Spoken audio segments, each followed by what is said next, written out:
wabarakatuh. Assalamualaikum warahmatullahi wabarakatuh. Waalaikumsalam warahmatullahi. Waalaikumsalam. Honorable Professor Dr. Shukran bin Abdul Rahman, Dean of Kualiyah of Islamic with Knowledge and Human Science, respected Dr. Muhammad Noor Abdul Jalil, Deputy Dean of Student Development and Community Engagement, distinguished speaker, Professor Dato'Dr.Noor Inayah Yaqub, respected professors, lecturers, staff and management team of Kualiyah Islamic with Knowledge and Human Sciences. I am Dr. Fatimah Karim from Fiqh and Usul Al-Fiqh Department. It is my pleasure to be a moderator for second talk of KIRKHS Ibadah Camp. I would like to thank and welcome all of you to this talk session titled Radiating Rahmatan Lil'Alamin. Dear audience, we will have two rounds of today's session.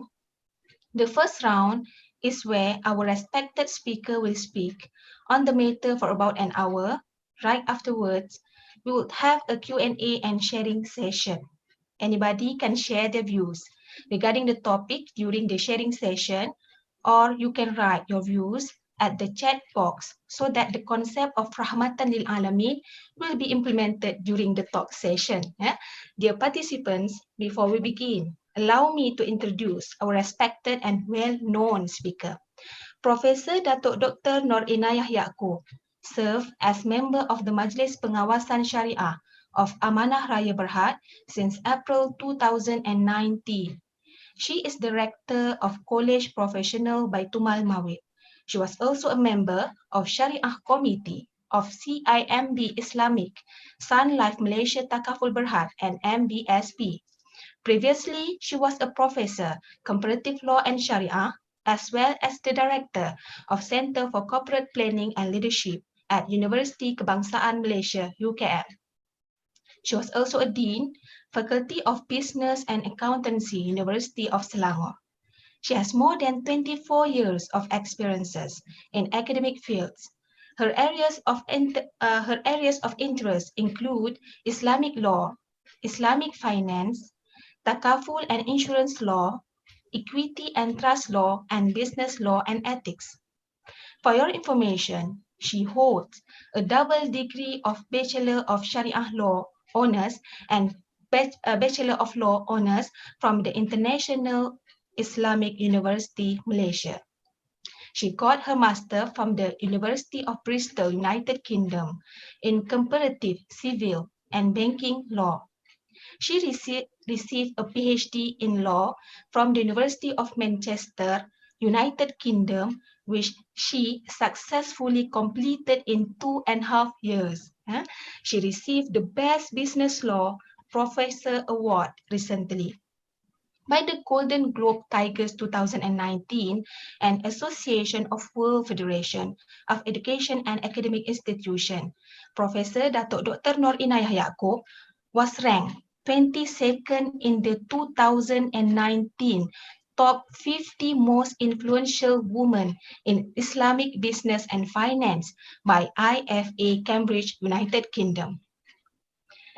And as we know, she is a resource expert of Wakaf in Malaysia and at international level. Currently, she has been appointed as a member to the Special Committee for Research and Strategic Planning for Yayasan Dakwah Malaysia and a member of the National Wakaf Steering Committee. Without further ado, I welcome our Honorable Dean, Professor Dr. Shukran Abdul Rahman, to deliver his welcoming remarks. Please welcome, Prof. Bismillahirrahmanirrahim. Alhamdulillahirabbil alamin. Wassalatu wassalamu ala asyrafil anbiya'i wal mursalin wa ala alihi wa sahbihi ajma'in. Rabbi shrah li sadri wa yassir li amri wa hlul 'uqdatam min lisani yafqahu qawli. Amma ba'd. Thank you Dr. Fatimah. Yang berbahagia Datuk Professor Dr. Noor Inayah Yaqub, our invited speaker for our today's talk on Ibadah Camp.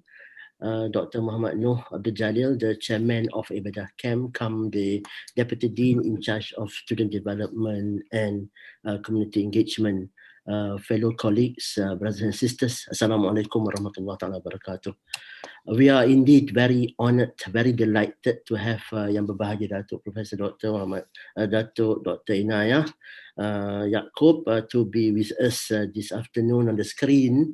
We look forward to be learning from you, from your knowledge, from your vast experience, especially in spreading knowledge, in disseminating knowledge, and also good work, okay, to the community, be it in Malaysia or abroad, right? So without prolonging our welcoming remarks, I would like to thank you, Datuk, for agreeing to be our guest speaker today. Thank you very much. Thank you, Prof. Shukran, for your welcoming remarks just now. And now, I have the pleasure to welcome our respected speaker, Professor Dato'Dr.Noor Inayah Yaakob, to deliver the talk. Please welcome Prof. Dato'. A'udzubillahi minasyaitonirrajim. Bismillahirrahmanirrahim. Alhamdulillahi rabbil alamin. Wassalatu wassalamu ala asyrafil anbiya'i wa mursalin wa ala alihi wa sahbihi ajma'in. Rabbi shrah li sadri wa yassir li amri wa hlul 'uqdatam min lisani yafqahu qawli. Assalamualaikum warahmatullahi taala wabarakatuh. Thank you very much. Thank you very much, my beloved sister, Dr. Fatimah, Moderator, respected Dean, Prof. Shukran, Abdul Rahman, Brother Dr. Noor, being a director for this Ibadah camp, and also members of Kuliah, learned members of Kuliah, ladies and gentlemen. First of all, thank you very much for inviting me on to share on radiating the concept of Rahmatan Lil'Alamin at higher learning education and institution. Well, ladies and gentlemen, to be frank, I feel so small to talk about this important topic of Rahmatan Lil'Alamin in front and before all the learned members of Kuliah, whom I considered ulama and experts on this special and focus area of Rahmatan Lil'Alamin. So I feel like coming back home because UIM is my home actually. Without UIM, I'm nobody. And today I prefer to share how Rahmatan Lil'Alamin penetrates beyond religious discussion, insyaAllah. May I share my slides, Dr. Fatimah? Yes. Okay.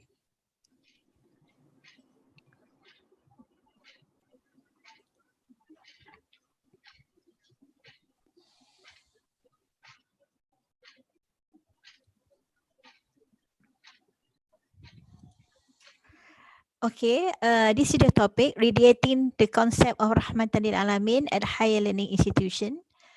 Let me first start by a statement, punctual statement on how our main purpose of life is to help others. If you can't help them, at least don't hurt them. So this is actually the motivational statement for our sharing session today, because to me, I believe that when we wake up early in the morning, let us start thinking from now that the purpose of our life today is to help people and to help others. So that is the very basic of doing some qualities before you go to your office. And to me, with the purpose of life is to help others, that will train us to become a quality Muslim and good Muslim as ordered by the injunction of Quran and Sunnah Nabi Sallallahu Alaihi Wasallam. So my second slide is on the mapping the holistic ecosystem for academia core businesses. So we all aware that the core businesses of academic, being academicians, we are subject to, teaching, research, and service. And some universities have something beyond that on innovation, and service to community would become the paramount of a particular university. But to me, the purpose of mapping the holistic ecosystem of academia core businesses will lead to how we integrate the process of quality outcomes from these core businesses So I assume IIUM will also have the KPIs, and I'm very sure that the Kuliah of IRKHS also have its own outcome based, a quality one, and beyond what is expected by Ministry of Higher Education. So this is something I understand, being the philosophy of IIUM, we must come up with eventually what we can contribute to the ummah. And on the middle of my slide is, we want to create by what we understood from wama arsalnaka illa rahmatan lil alamin, to create the ummah with taqwa environment.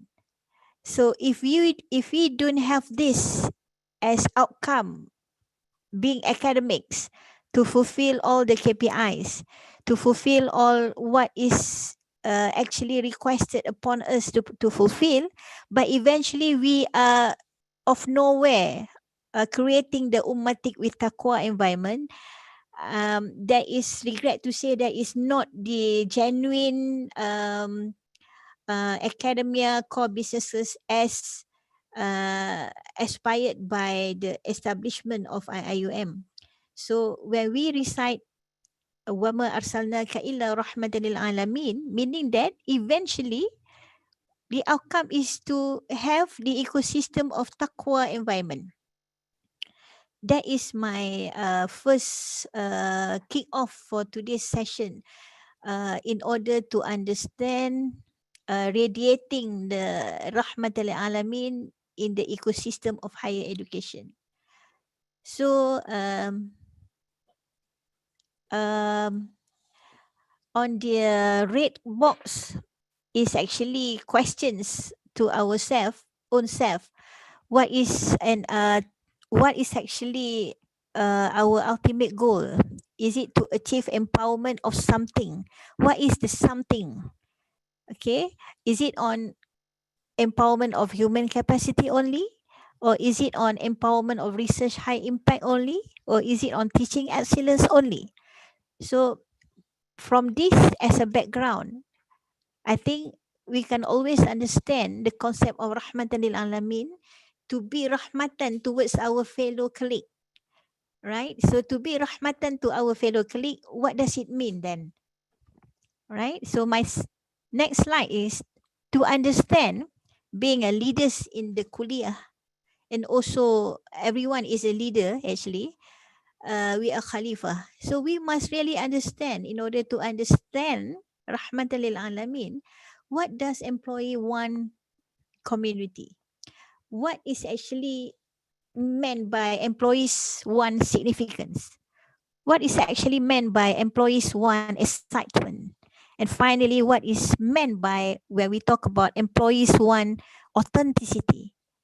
So these are, among others, to show that the social behavior of one kuliah or one faculty in one particular institution. So once we really understand what does it mean here, then only we can really understand the process, how to penetrate all the circumstances, all the phase of processes in our kuliah, by virtue of being rahmatan towards our other colleagues. Let me also share, because last year I was selected to enroll in one special education of leaders in education, innovation and strategy for the future of higher education in KIRKHS Business School 2019. So from there, I really compare how KIRKHS Business School, as well as their nearby colleague of Oxford, can penetrate the quality and inequality process in their business of daily business at faculty. So I think we are beyond actually, because we have Rahmatan lil Alamin, because we understand and we beriman with wama arsalnaka illa rahmatan lil alamin. But let us see what they have done. Number one, they have somehow focused and really differentiate between what is happening inside university and what is happening outside the universities. So they compare what is actually inside the university into two different categories: tangible assets, land, facilities, financial assets, brand, market position. Intangible, like people, capabilities, knowledge, etc. And the third one is organization, human resource management and management system. So these are, as we are all aware, but they put this within the outside of universities. So they talk about technologies.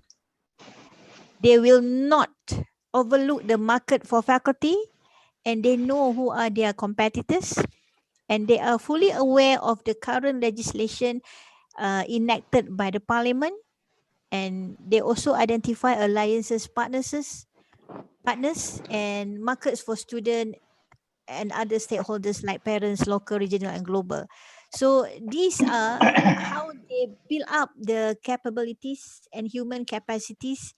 Once you enter into Cambridge University, you are given one thick black book to acknowledge you as population of Cambridge. And that thick book is very thick, because since its establishment, can you imagine, you feel something when you enter into Cambridge, you have to sign the book.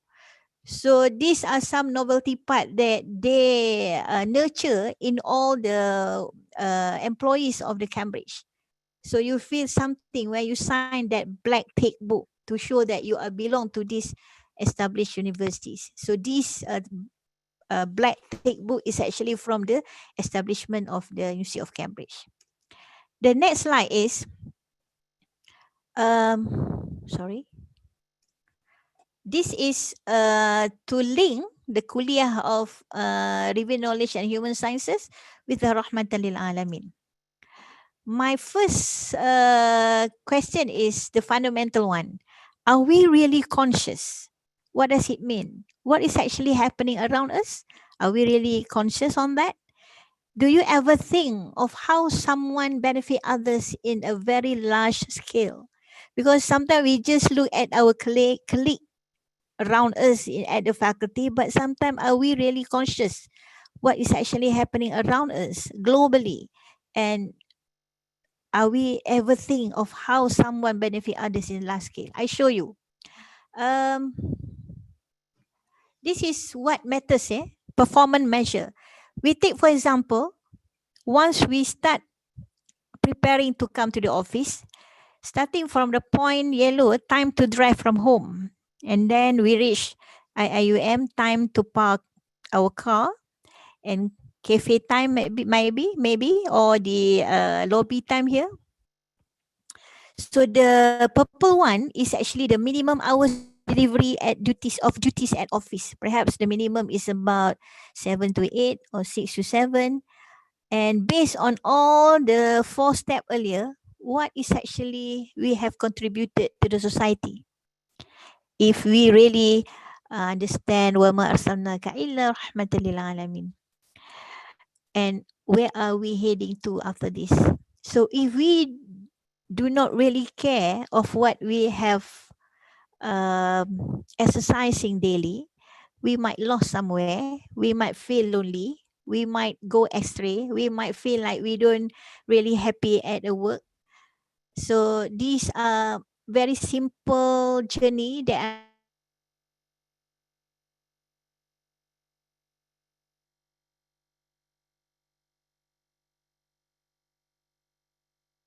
are we starting our deed from time to drive from home with Bismillah.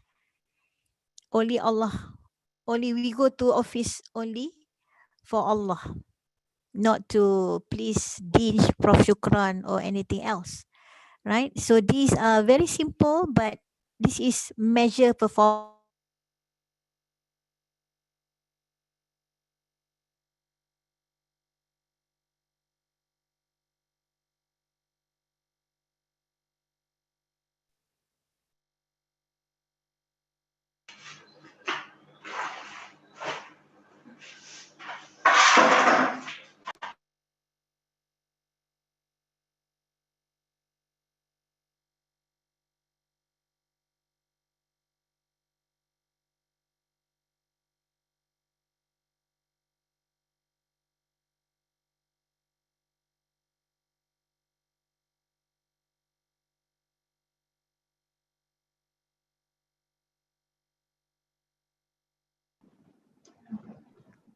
Hello, Assalamualaikum. Salam. Waalaikumsalam. Yes. Okay, Prof. Clear. Okay, carry on. Okay. This slide shows that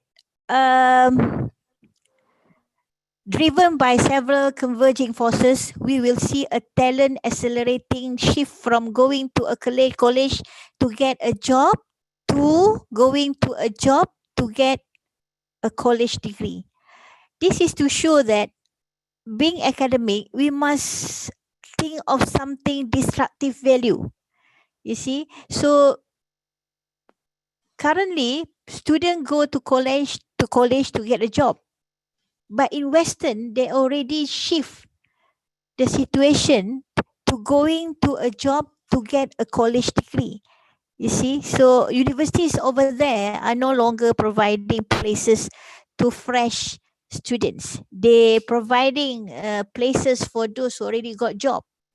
You see, so these are some kind of disruptive values that they share over there, and it makes us to think beyond here, because here we always get student in order to get a job. These are some kind of disruptive values that we should bear in mind to show that we're really conscious of what is happening around the globe. Okay. So this is another disruptive measure, the disruptive values.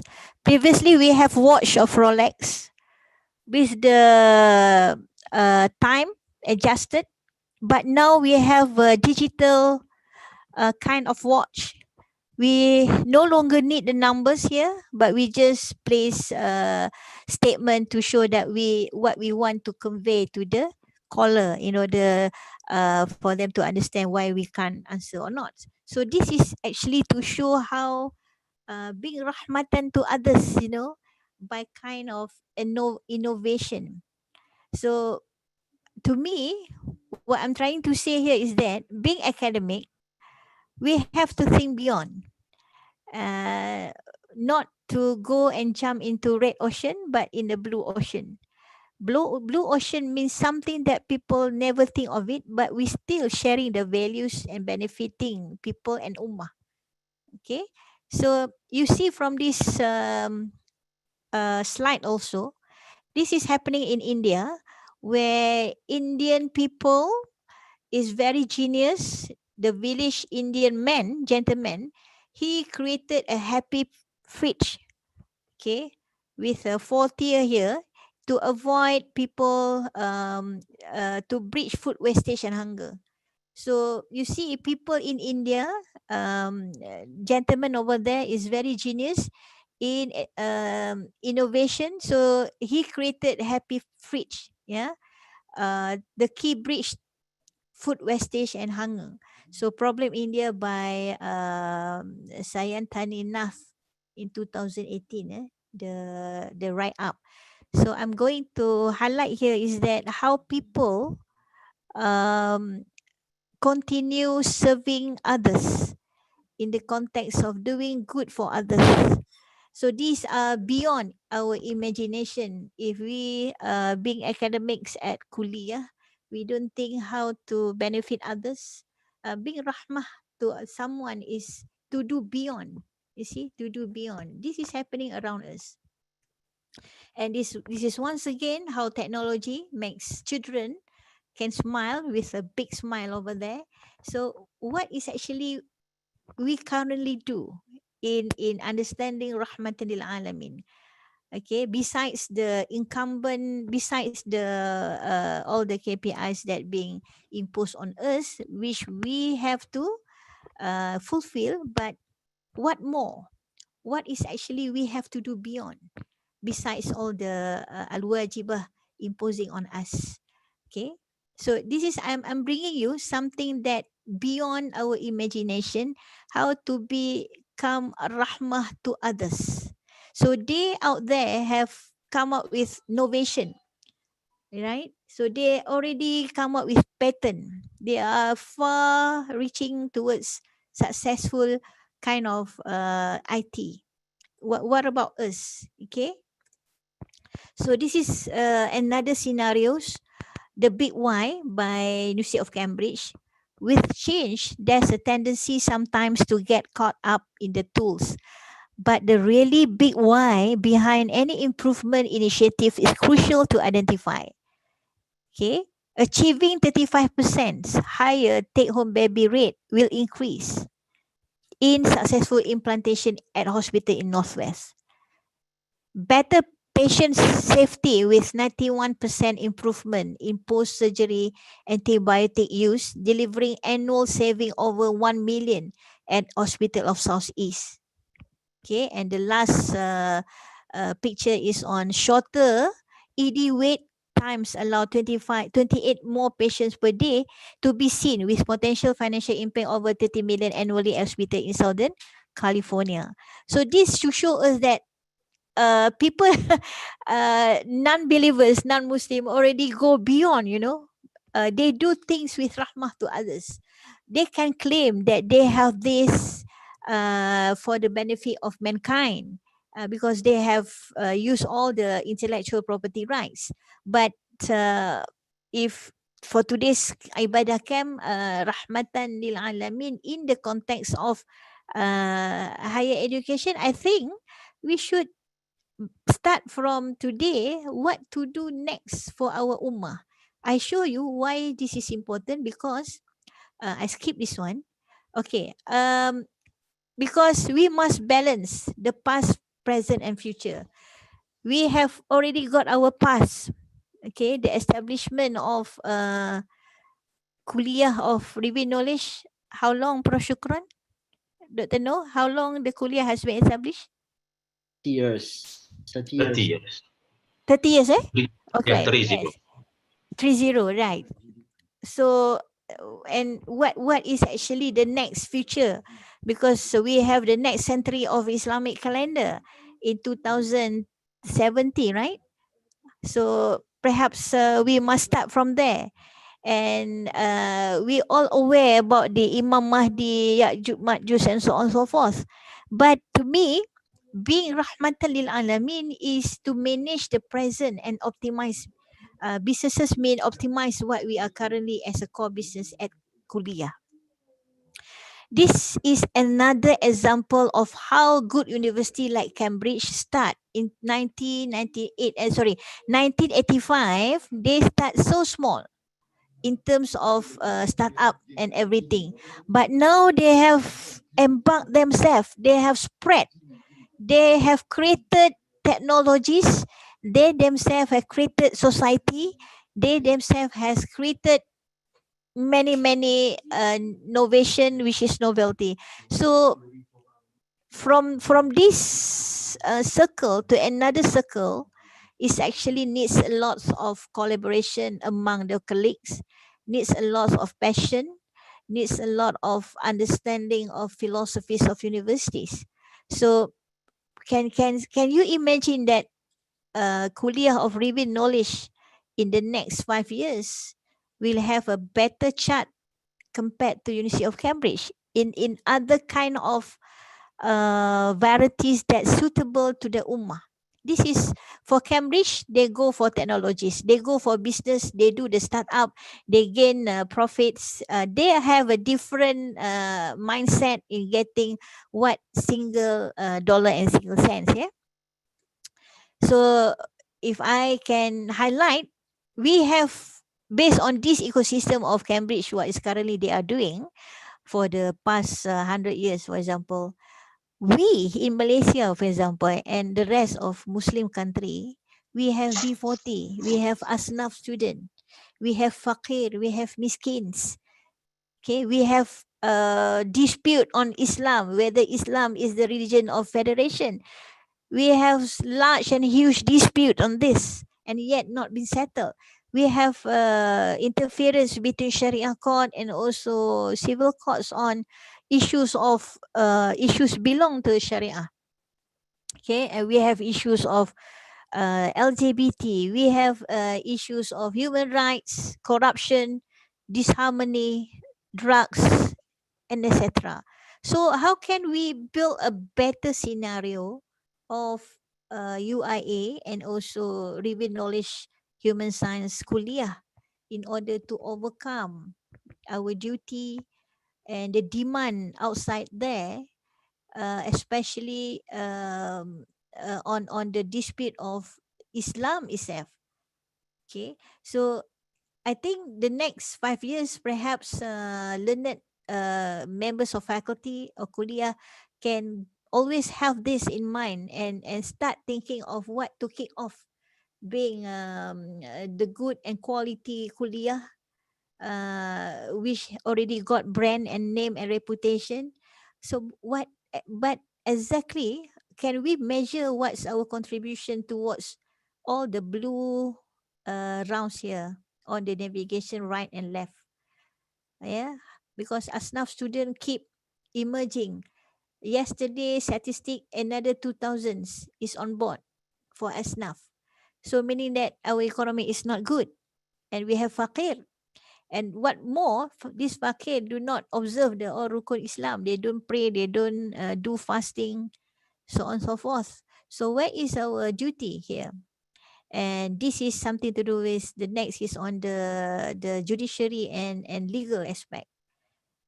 So fellow members, think about that, how to be rahmatan in order to perform our duty to the ummah. So these 1, 2, 3, 4, 8. To me, today I managed to identify 8 problems. They are not settled since since independence of Malaysia, and I can foresee it still continue for the next perhaps, I don't know, but still continue. Asnaf is enlarging, Asnaf statistic. Dispute on Islam, now there is great debate over there, and human rights issues. Women would like to act like men, men would like to act like women, and they want to challenge the human rights. Okay, and the corruption is everywhere, and disharmony, there is no peaceful living because we are self-centered. We are not rahmatan. Okay, this is actually the segments developed by Cambridge Judgement School to show that how to overcome problems of not to participate in all the faculties activities or self-centric. So person always positive, is trustworthy, excellence oriented, plans ahead, honest, motivational, dependable, informed, team builder, decisive, communicative, win-win problem solver. These are part and parcel of rahmatan to others. And culture defendant is independent, assertive, highly result driven, human, long-term thinker, value-based, and also diplomatic, and nothing to do with background whatsoever, because they have very positive, strong positive characteristic. But those who always negative, which do not give rahmatan and can tainted the rahmatan of others, are those who always find themselves loner, right? So they don't want to share the collaboration. They don't want to share the rahmah that given to everyone. Okay, and irritable, moody. They don't want. They always find they always find that having more than one is actually not fair and just, and ruthless, dictatorial, non-explicit, and egocentric. So these are not in the context of rahmatan. Okay, this is another disruptive values. I call disruptive values because it has not been practiced earlier on, but it's just been practiced now, and it is with values. Okay, so if you see on the slide, okay, the carpet, red carpet served to the elders. So it's the new treatment for dementia. You see, so it's good to have the so-called characteristic, the so-called attitude. And this is not harmful. This is good. So carry on with being Rahmatan in whatever circumstances. Okay. So I give you an example developed by Cambridge when I was enrolled there. Take for the first example, 20,000 lost articles of mail per hour compared to 7 lost articles of mail per hour. Okay. The last statement shows no electricity for almost 7 hours each month compared to 1 hour without electricity every 34 years. So this is how to show that how to move from a quality B to improve quality A. So Rahmatan is one of the tools to achieve that. So this is another disruptive values. Uber. Previously we have Uber, but then we have disruptive Grab car. I call disruptive, but with values. So they have somehow have the ability to come up with a product which is disruptive of Uber. But Grab car is with values. You see? Okay, the second slide is on the chips inserted in brains. Okay, do you want a chip to be inserted in your brain in order to enhance the level of memory? Dr. Noor, are you willing to do that, Dr. Noor? Are you willing to have a chip insert to your brain for a better memory? Are you willing? We're not sure, right? But these are the disruptive with values that people out there is currently doing. To be in the context, be good to people, be good to humankind. Okay. And we also have detection emotion with wireless. This is an innovation to do goods to humankind, so that humankind will become a better person, better kind of life. And we have now food delivery apps that is very simple, but it is a disruptive values. Restaurant will close down. Okay, so perhaps the next research that we are going to undertake is the revisit of restaurant business model, for example. Okay, and we have a hard chip for drug discovery. So these are things are doing good to humankind. Okay, so this slide to show that, for example, in Islam, we have products like zakah, we have waqaf, we have halal, and others tabarru'at, dispose of ownership like hibah, wasiyah, so on and so forth. These are non-comparable to other products on earth. But to what extent we have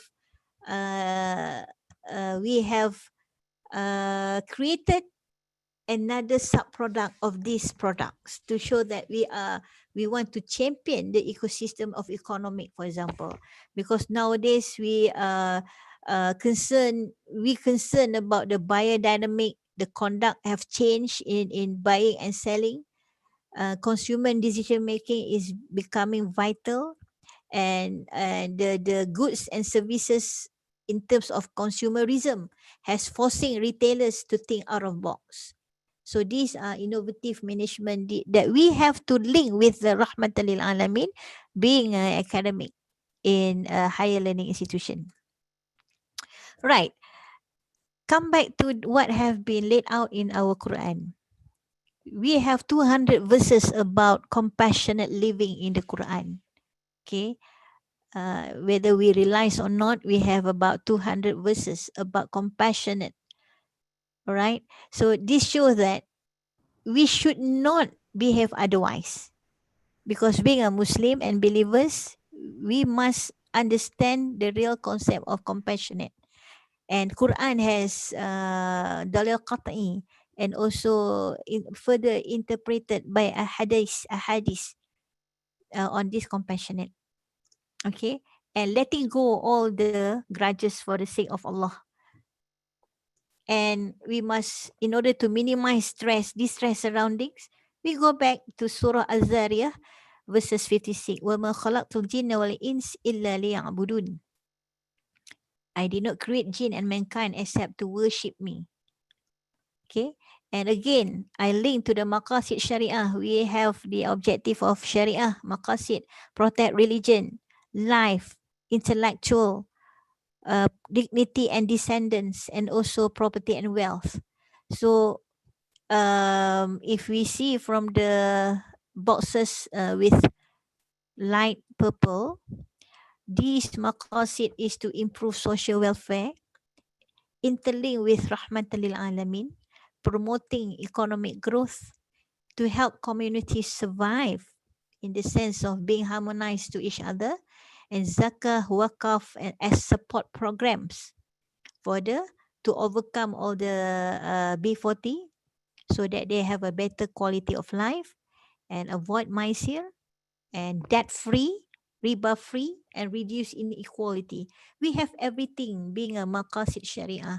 Now we want to implement how to achieve this by virtue of being rahmah to each other. And Rasulullah SAW once said, the greatest jihad is to battle your own soul, to fight the evil within yourself. So this is very strong hadith from Rasulullah SAW. And if I may quote by Alexander Graham Bell, great discoveries and improvements invariably involve the corruptions of many minds. That shows that we have to collaborate to each other in order to achieve what is good for the rest of the world. Henry Ford once said, coming together is a beginning.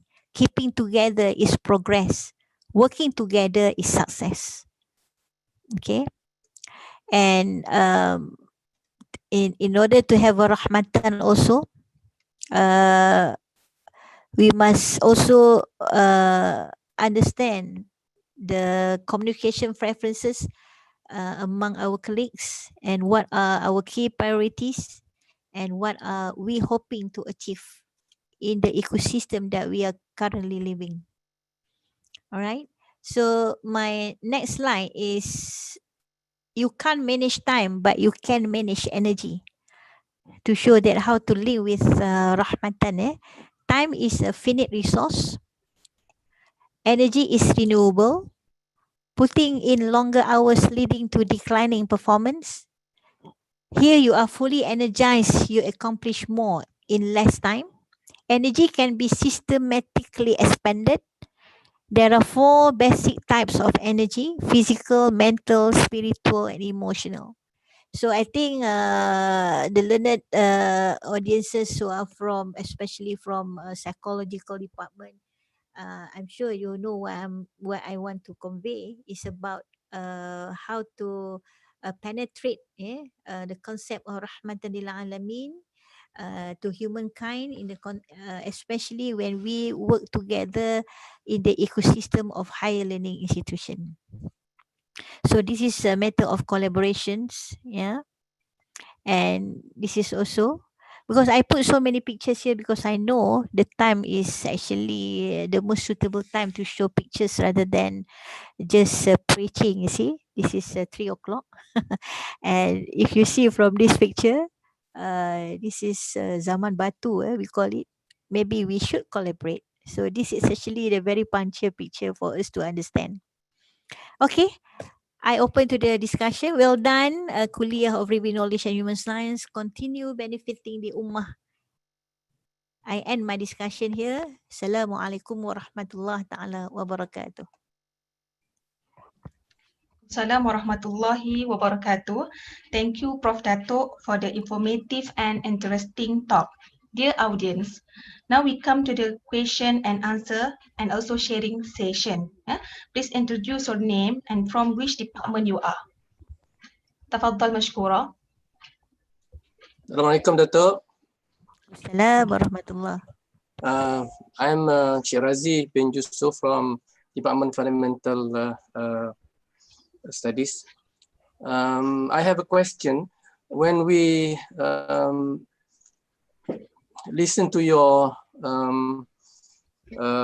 talk just now, I can feel that for so many years, probably after the Islamic hegemony that we have reached, we do not really contribute to the world, so to speak, unless in certain areas.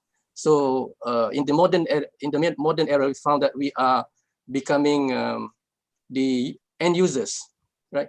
So do we actually, because most of us thinking that being a Muslim is enough already, mean that we can do ibadah and then, you know, can do this and that. So what actually problem that we are facing in terms of allowing ourselves to be the, what do you call it, the agent of change, not only to our society but to the world. Thank you.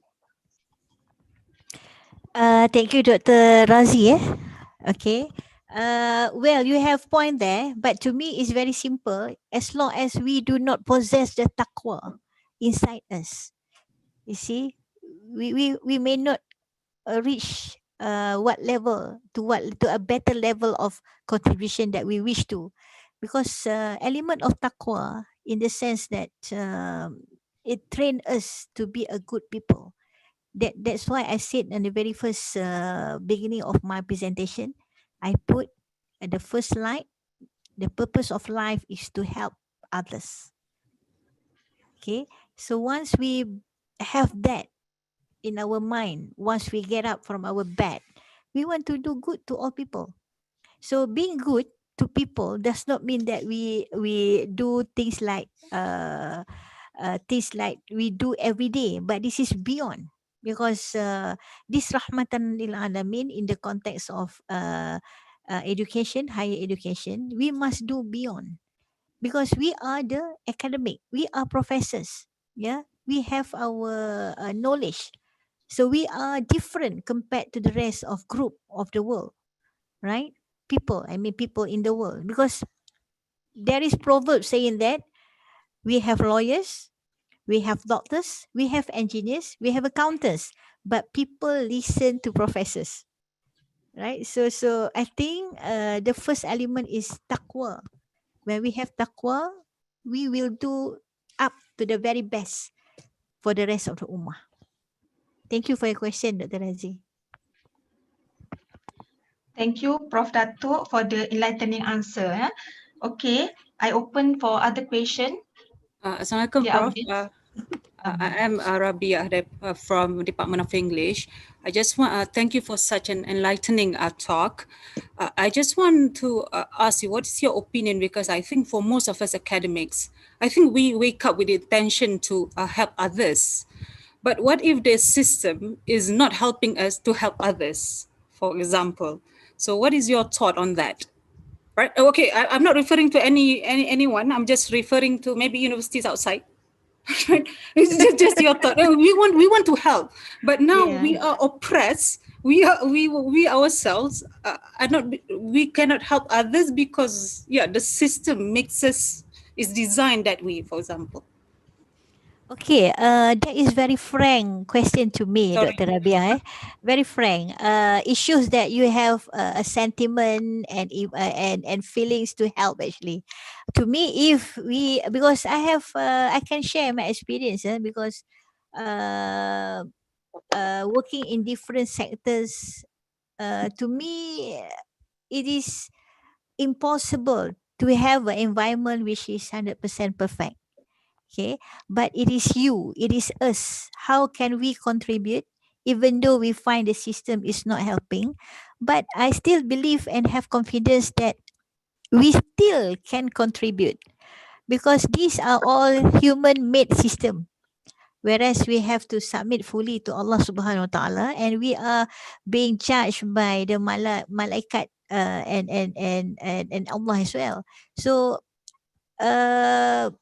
the system is one thing, but in the end of the day, being academics, what is going to be evaluated and what they expect us to achieve is another thing, right? So the system which is as doctor said that the system is not helping, it is still, to me, still fake, in the sense that not helping because it is too rigid, or what, Doctor? I'm too scared to be to be to be too frank. No, what I'm saying is that sometimes, okay, let's say we give an example from let's say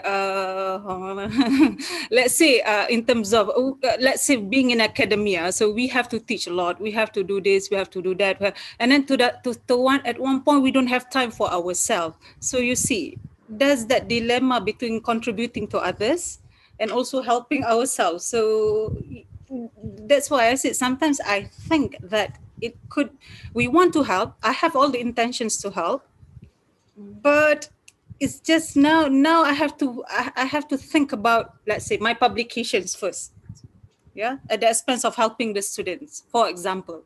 Just my own example. Okay, I give you another example, Doctor, if this may help.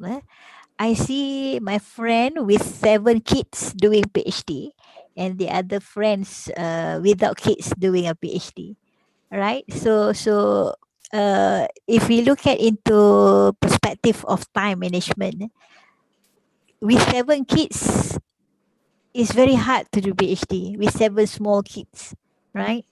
So I asked my friend how come she managed to finish PhD within 3 years.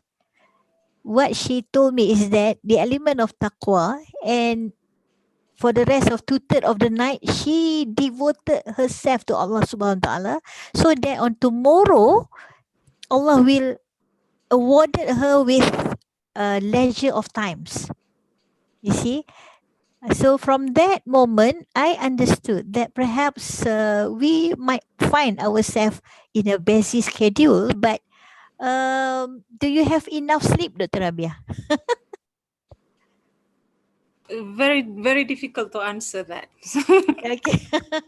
So I think as long as the system is not harmful to us, I don't find it's difficult for us to contribute, unless the system is totally hopeless. Then you have to say and convey your words.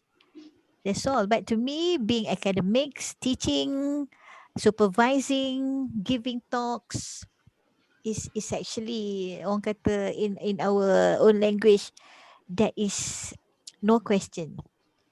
Okay, sebab because doing good to others is our own innovation, is our own creativeness. And I hope Dr. Rabia will hope all the best for Dr. Rabia, because I've been through for the last 25 years working in an environment of full environment where there is no system at all, and also environment where system is not pro the Islamic kind of values, but I'm survived. So it goes back to the how you put yourself in that ecosystem. I'm sure you can do that, Dr. Rabia. I'm very sure, because you're very young, still young, inshallah. Thank you. One day you'll find. You can Inshallah. PM me one day. Thank you. Okay. Assalamualaikum warahmatullah.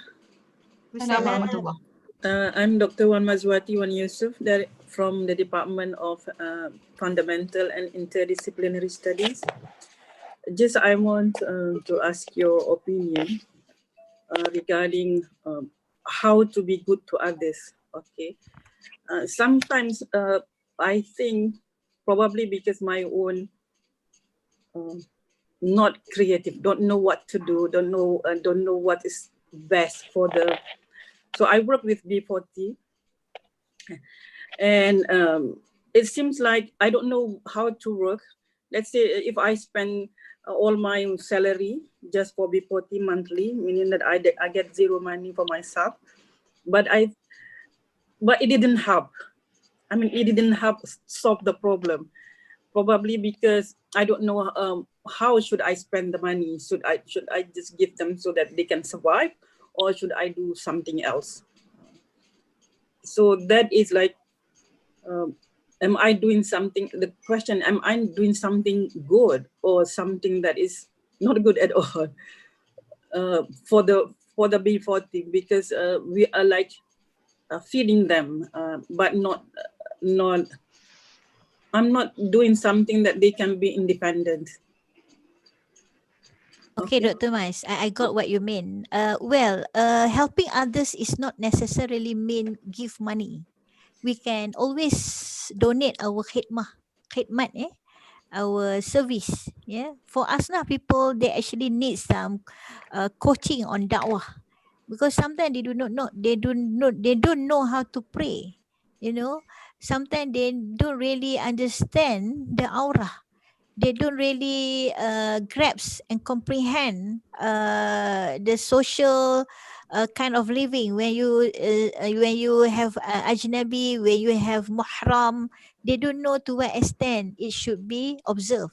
So I think asnaf people nowadays, they want money, of course, and they are being subsidized. That is to me not a good actually, because we keep them feeling living in a comfort zone, waiting someone to give money. They should work actually. They should be given education. So I think Dr. Mas can always wakaf khidmat service. Your service is very much needed by us now. They want someone to coach them how to have a confidence, especially students. They don't have confidence completely. Okay, because sometimes they do not want to come out from the being asnaf. They want to be asnaf forever because they want to get subsidies all the time. So we have to change their mindsetting.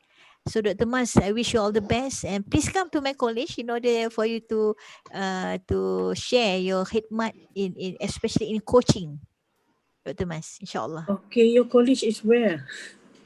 Inshallah nearby Kuala Lumpur. We can PM afterwards. Okay, Dr. Mas. Assalamualaikum. Ayam tak nak. Sebelah tu dia jual ayam, dia dah marinate siap, kau makan je. Nak beli je ayam tu. Kilo baru RM2 RM2. Betul? Rasa sedap. Assalamualaikum. Masuk mana ni?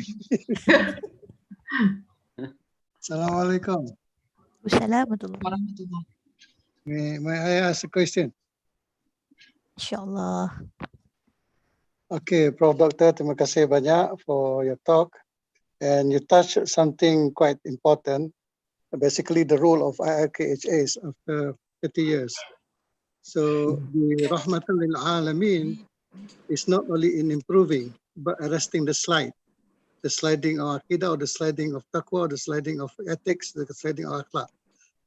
Perhaps among the things that our understanding, I'm not sure, but this is something that I would like you to give your opinion after so many practical engagement in community. Perhaps maybe our extending a fiqhi understanding that everything has a minimum you have to satisfy.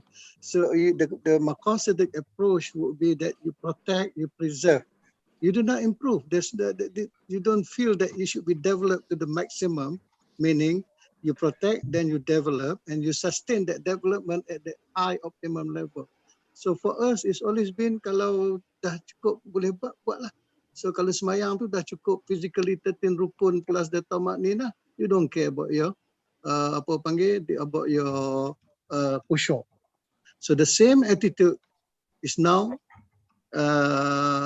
what they call it prevailing inside. You find that people are not doing Jum'ah because of COVID, and you find people are sliding in terms of the commitment to listen to khutbah, to get the message from the khutbah. So, but our ulama are not thinking about online khutbah, about streaming. There must be a new fiqh. So I'm not sure whether I'm brave or I'm stupid or I'm silly enough to propose that right now the situation is such that you cannot do Jum'ah in physically. So what about online? I mean Jum'ah, not just the khutbah. So this is one aspect for our usulis. The other aspect is that also in IRK, if you look through you are saying about the new development in the world, if we look at the scientific development, if you listen to Michio Kaku in his books, you find later on, chip in the brain is something very simple. something you're going to think with that chip in the brain, with the internet and everything, you know, without having to have any watch or any gadget and so on and so forth, just your interface points on your head. So things like this, is it, are we ready? I know that so far in terms of fatwa, they say, wait until the problem arises, then we give the fatwa. You don't go on what they call it, on theoretical or on the guesswork thing. But the thing is that scientific development, it will come. It will come. Like right now, Singapore is going to start serving, one of the restaurants will start serving tissue-grown chicken tissue, lab-grown tissue. So from a stem cell and so on. I was just asking around to have the fatwa, and still I couldn't find any fatwa in Malaysia. Even at the international level, they say refer back to the stem cell researchers. So this sort of thing, I think our kuliah should be there. So even when we are talking about what they call it, unity, the rights of in what they call it, in our constitution. Of course, law has the specificity of it, the specialized knowledge in that. But at least in our kuliah, we should be championing that the Rahmatan Alamin would mean 1, 2, 3, 4. Thank you very much. What's your opinion on that? Okay, Prof. Hamida, syukran. Tak ada Prof. Ustaz. InsyaAllah doa. Okay, conceptually, I totally agree with you, Ustaz. To me, the failure of understanding maqasid itself roots in the case where the maqasid is being top down, okay, at the level of rulers. For example, for the last 3 years, we have maqasid syariah imposition by government, to certain project and certain conducts to be considered as fulfilling the maqasid. To me, that is very dangerous because it has been top down, the maqasid has been top down. So it might tainted the process of ijtihad. Okay, so if the ijtihad process is conducted in a good manner, it start from the bottom, finding the issues, and then ulama will searching for ijtihad, then we come up with whether it is fulfilling the maqasid or not. That is a better way in order to have untainted process of ijtihad. That's why when we have a top-down maqasid by rulers, for example, itu yang buat we don't really understand and we don't really enhance our standing of the maqasid in general. So that is very simple differences that I can share, because there is huge differences between understanding the principles of maqasid, if it is based on top down or is it based on starting from the grassroots, from identifying the issues first. Okay. What more, as Ustaz was saying, we don't really peduli, we don't really care what is actually behind the rules of maqasid. Okay, thank you. Okay, Ustaz. Can I ask a question? I've already posted it to the group chat, but I would like to repeat. Prof. Dato', thank you for your talk. It's so triggering, for other thoughts as well. Now, I think the role of university is to generate knowledge and educate people. We must not lose sight of this, because today we are expected to do so many things. Kerja-kerja NGO pun they expect us to do. Because kerja hakiki kita is to focus on ilmu, because we are there to educate.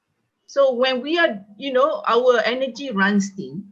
This goes back to Dr. Ruby's concern. I think that is her main goal, is that to say that, we don't have much energy. Not everybody can get up doing Qiyamul and all that, although we should. I go with what you say. I believe it. I've tried it many times. You get different energy when you get up in the middle of the night. But I think, the end goal of knowledge, according to Faruqi, based on his understanding of the goal, is da'wah. This we don't do. We must not lose sight of this also. We cannot be doing, as I said, NGO work, since we are value and knowledge creators or generators. Let us focus one at a time and be good at it lah. If we are like we are doing everything, then we will not be a master of something. So for us in the academe, kita ni petugas-petugas ilmu. We have to be good at that. Kalau semua benda kita nak buat memang tak terkejar. I think this is my concern lah. You know what universities has become today. We are expected to do everything, which is not fair lah kan, especially for women lah, because we are also at home with the family and all that. Because in Cambridge they have different evaluations for women. They acknowledge the fact that women had to do other things other than just research and teaching. So they evaluate, when it comes to promotion, women are evaluated differently. So I think this is something that I appreciate your talk. I have a class soon, but I hope we can discuss this further. Thank you.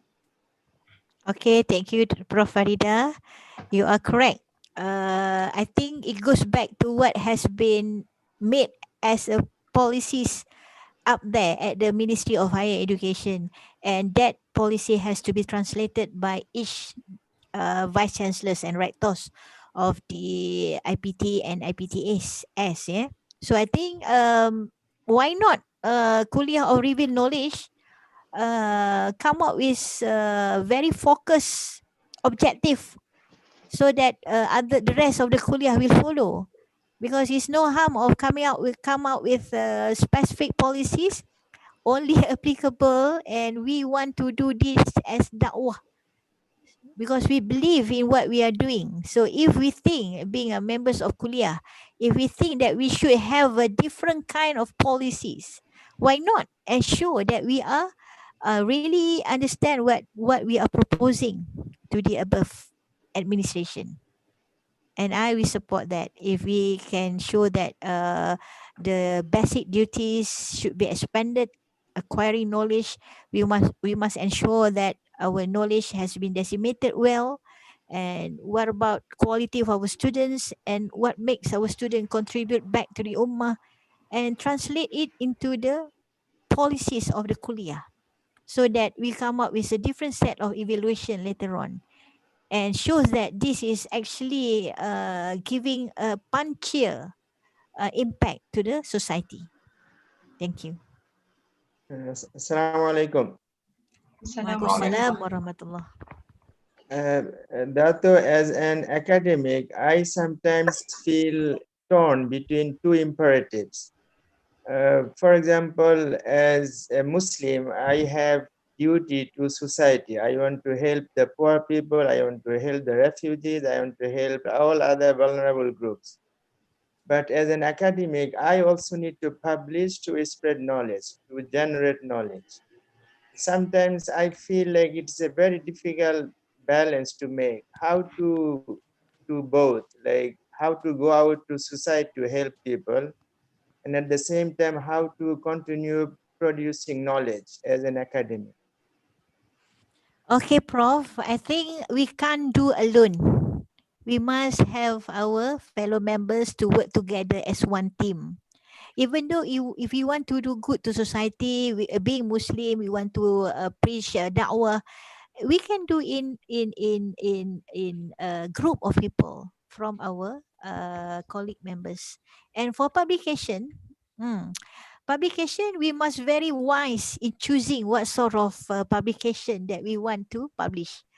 As compared to my previous universities, for social sciences and humanities faculties, we fight so that our KPIs goes to impactful kind of publication rather than scientist-based Q1, Q2 publication. And we did, and we won it. So I think UIA in general and in specific Kuliah of Revealed Knowledge and Human Sciences, I think please voice out which publication you think the best for you to publish and to give impact to the society as well to the religion. Okay, we don't want to waste our time publishing in so-called Q1 publication, but it has not been read by anybody in our field, Prof. That's my advice. Okay, thank you. We must do Assalamualaikum. collaboration. Yeah, Assalamualaikum, bro. MashaAllah, well done. Very good speech.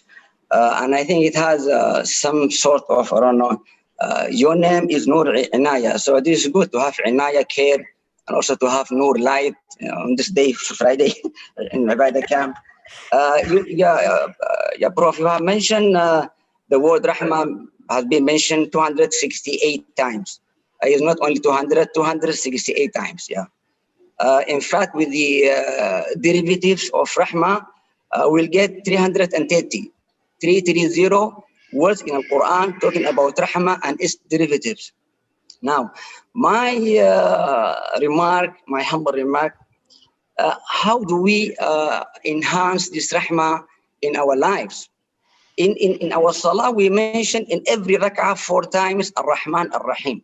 So if we multiply it in every day, 68 times in Salah. In Salah, we mention Ar-Rahman Ar-Rahim. So how to implement this Rahman Rahim in our lives, with our families, with our students? We should have fiqh of priorities. For instance, instead of maybe helping the students to do BA, Masters, and PhD, why not we maybe give chances to students, maybe like 10, 15 students to finish their basic degree, and then we go to the next. We have many students from very poor countries, so this is one of the ways maybe to help the students. We should not focus on only few countries or few students. Maybe in case we have anticipated this student is very intelligent, he might help the community in Vietnam, in Cambodia, Laos, maybe. But instead of giving only a chance to one student to finish all his degrees in UIA, maybe we give a chance to other students. Now, the second issue, Prof, sometimes we focus only on the university at the expense of our families. So this is totally in contradiction with the concept of Rahmah. Now some of us, instead of Baiti Jannati, now we say Jami'ati Jannati.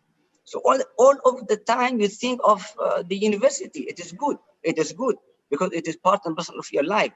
However, to neglect your wife, your kids, to spend most of the time in thinking of the university of the students also is not good, because Rahmah has to be holistically understood.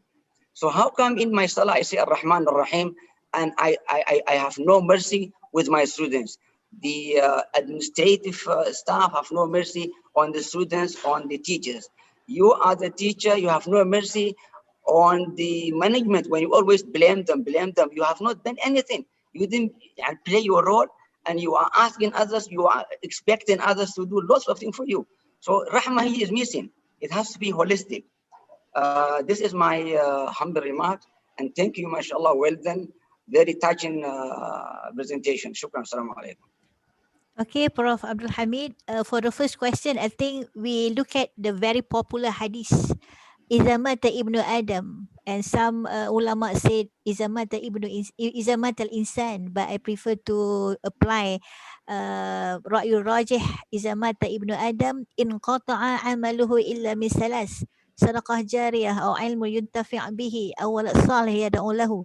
To me, this hadith answers your first concerns. How can we really grasp the word rahmah? Because in the end of the world, when we died, only 3 deeds are being counted until we die.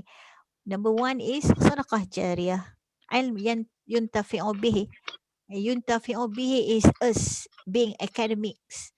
Al-ilmu yuntafi'u bihi. Walad salih yad'u lahu. So we have family, we by profession lecturer, and we do the sadaqah jariyah. So these 3 atmosphere is a big one.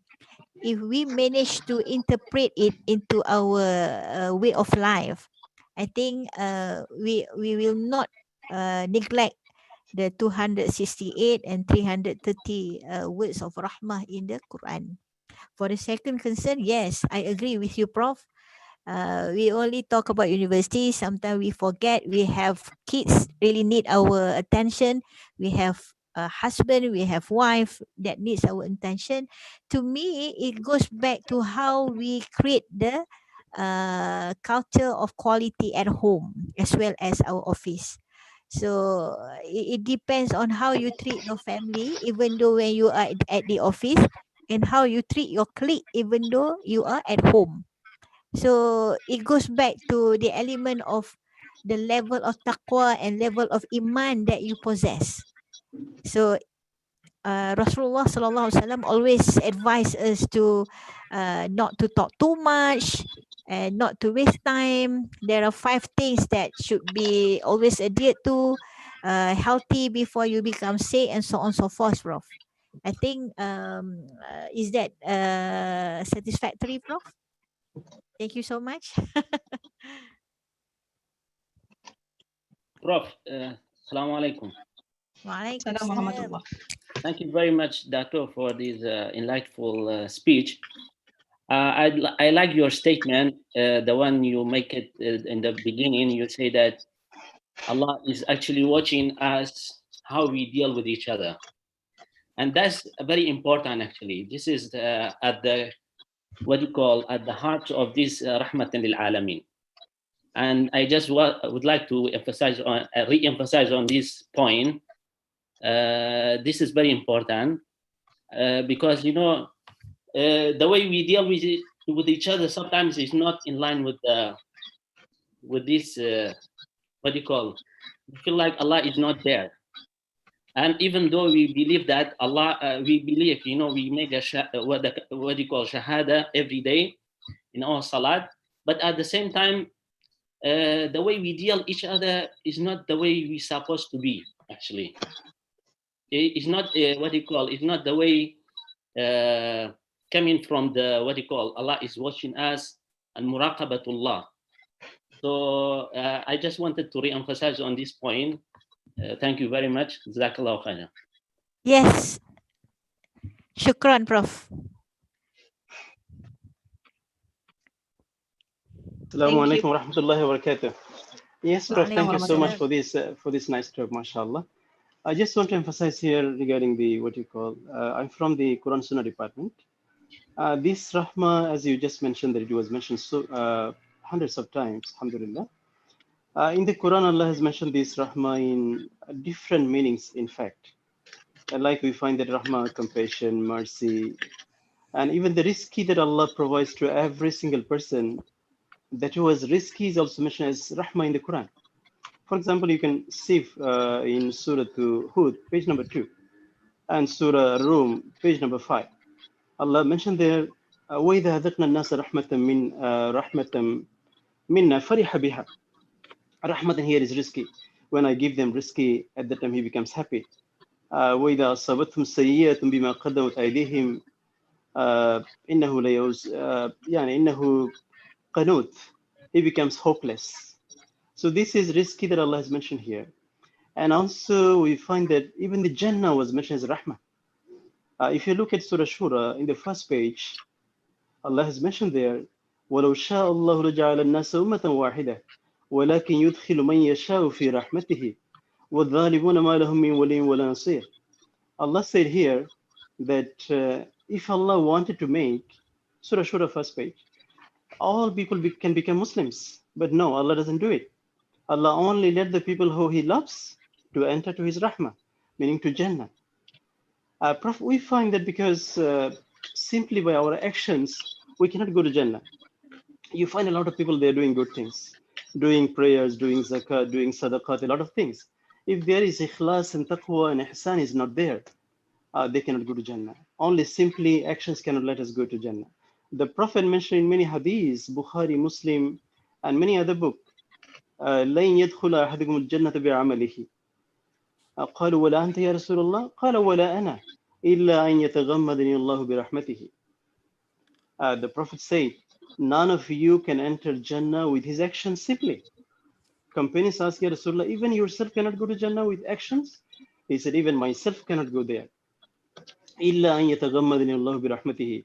Unless Allah captures me with his rahmah.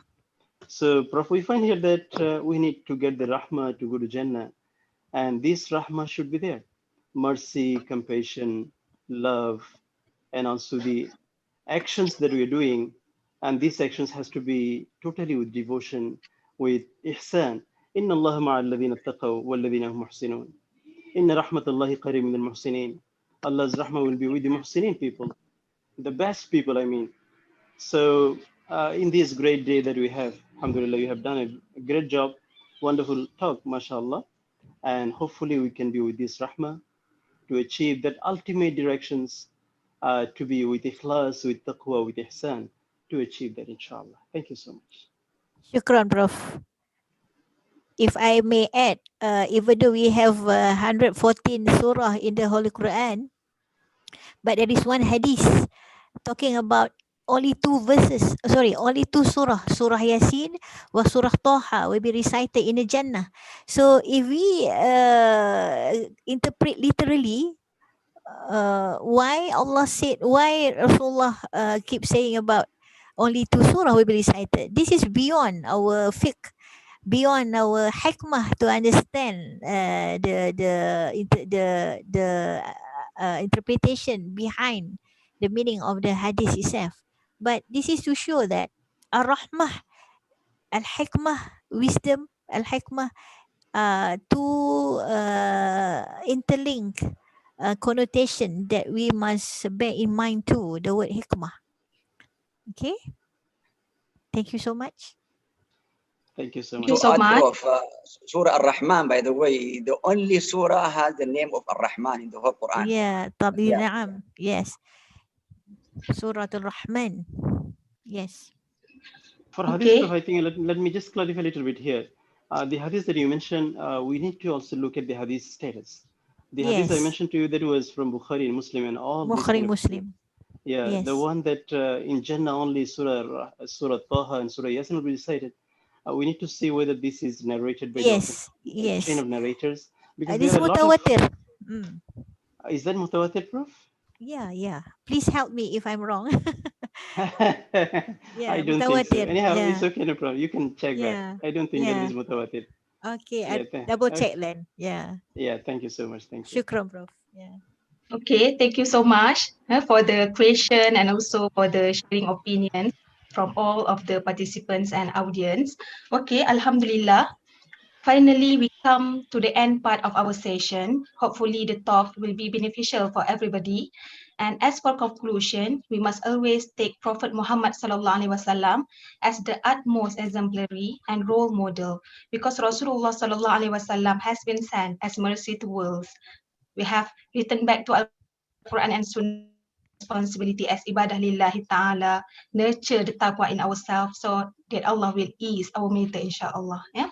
On behalf of Ibadah Camp Secretariat, we wish to record our appreciation to our respected speaker for the informative speech and to the participant for kind attention. We will have next session of Ibadah Camp on 8 January 2021, insyaAllah. Bunga seroja di atas para, jatuh ditimpa buah berangan. Andai kata tersilap bicara, kemaafan jua kami pohonkan. With that, I end our session today with Surah Al-As and Tasbih Kifarah.